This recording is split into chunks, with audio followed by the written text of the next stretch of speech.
Although it doesn't look like much right now, this building behind me is on the National Register of Historic Places. It's one of the most historically significant buildings in the city of Tampa.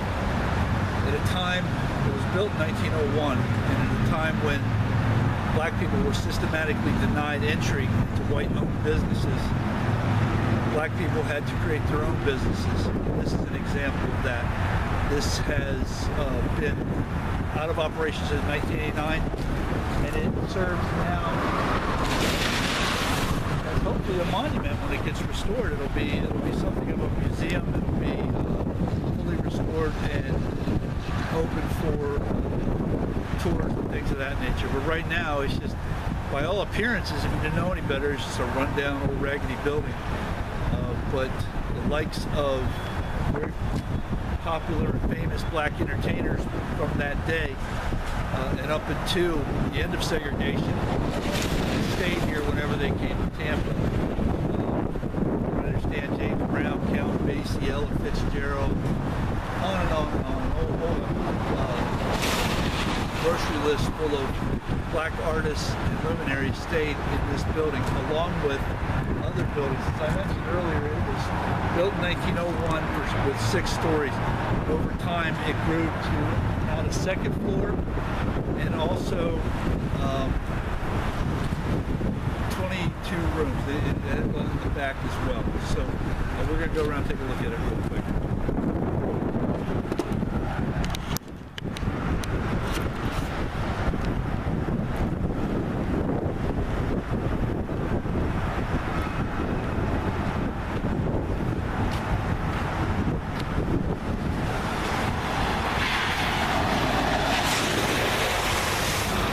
As you can see, it is right down the street from the current courthouse, and it's sat like this for years now. It's been like this for a good number of years. They've been talking about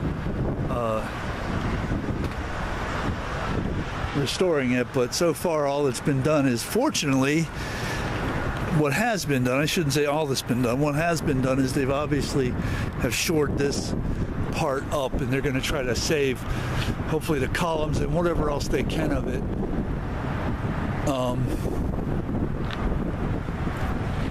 Of the porch. I mean, rather than, and we've seen this before where the porch has just been let go. I mean, it's just been boom, collapsed. So it seems like for whatever reason the porch is always the first thing to collapse. Hasn't happened in this case. They've whoever bought this managed to not restore, but shore that up to support it. But as you can see, it is a bombed out shell. Windows are open. Anytime you see that, that means, you know, creatures, birds are living in there. I can see through the windows here. I don't know if that'll come through in the video or not, but there are pressure treated 4x4s and 2x4s that are also shoring up the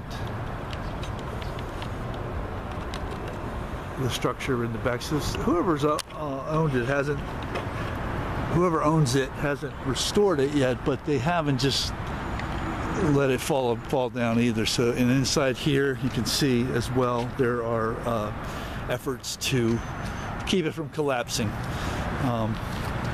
Got the old school piers, pylons made out of brick.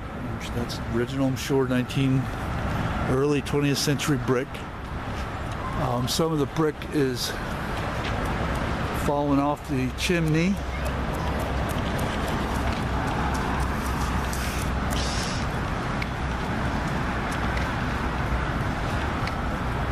And back here they've also taken pains to prevent collapse as well.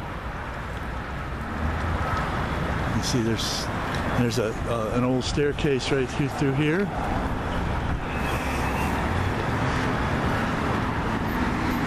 A witness tree. It's an old oak tree that probably would have stood during that time. Probably would have been small at that time, but definitely would have been there.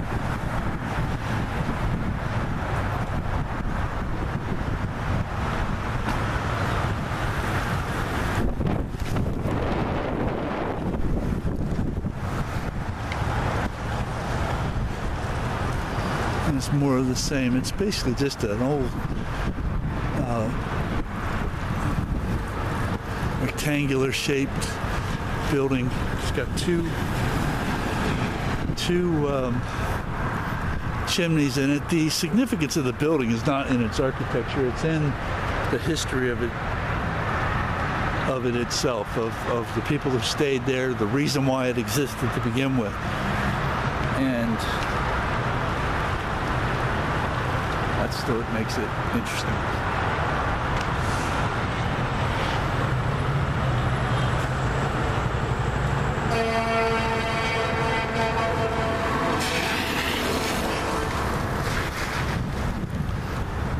So here we're around to the other side.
This is the street facing what was the front at the time.